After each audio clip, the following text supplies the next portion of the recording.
մեկ էլ են տեսնեմ, որ կալուգացի օլիգարխը ասում է, թե Հայաստանը իր դաշնակիցների հետ շանտաժով է խոսել կամ խոսում։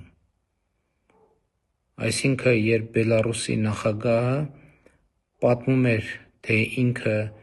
ինչպես է մասնակցել Ադրբեջանի կողմից 44-օրյա պատերազմի նախապատրաստությանը, էդ էր մեր շանտաժը, թե այն էր մեր շանտաժը, երբ որ Բելարուսի նախագահը ասում էր, որ Հայաստանը ում է պետք, Հայաստանին ոչ միտեղ չեն սպասում և չեն ընդունում, էդ էր մեր շանտաժը։ Կամ լավ, հեղափոխությունից առաջ գնանք, եթե մենք շանտաժ էինք անում, հեղափոխությունից առաջ շանտաժ չէին անում, խելոք էին վարվում, 2016 թվի առաջարկները Ղարաբաղի հարցի հետ կապված որտեղից ստեղծվեցին, ոնց ծնվեցին, ով էր շանտաժ անում, բայց ժամանակ մենք չկայինք, և դրան նախորդող իրադարձությունները ինչպես տեղի ունեցան։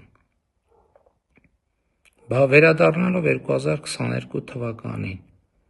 մենք շանտաժ էինք անում, դրա համար Հավաքական անվտանգության պայմանագիրը իր պարտավորությունները չկատարեց։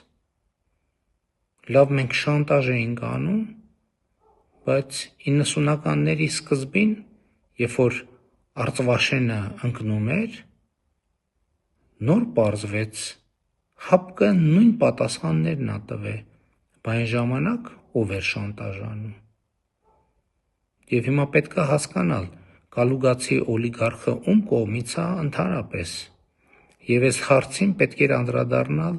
դեռ 2020 թվականին, երբ որ կալուգացի օլիգարխը չեզոքի դիրքերից Հայաստանին ու Ադրբեջանին կոչ էր անում վերադառնալ բանակցությունների սեղանի շուրջ։ Էդպես ասում էին